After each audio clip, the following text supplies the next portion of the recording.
అధ్యక్ష గౌరవనీయులు భట్టి గారు మేము అడిగిన ఏ ప్రశ్నకు కూడా సూటిగా సమాధానం చెప్పలేదు అధ్యక్ష.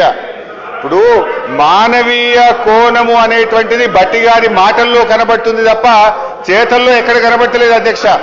అధ్యక్ష మేము ఈరోజు సూటిగా 5 DAలు ఎప్పట్లోకి ఇస్తారు, PRC ఎప్పట్లోకి అమలు చేస్తారు, CPS ను ఎప్పట్లోకి అమలు చేస్తారని సూటిగా అడిగాం అధ్యక్ష.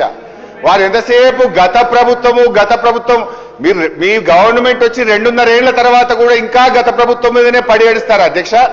అధ్యక్ష మా ప్రభుత్వ హయాంలో 88,000 మంది ఉద్యోగులు రిటైర్ అయ్యారు. ఇయర్లీ కూడా లెక్క చెప్పమంటే చెప్తా. బీఆర్ఎస్ 9 ఏళ్ల కాలంలో 88,000 మంది ఉద్యోగులు రిటైర్ అయితే వారందరికీ పెన్షన్ బెనిఫిట్లు మేము ఇచ్చాము. మీరు ఎప్పట్లోకి ఇస్తారో చెప్పండి.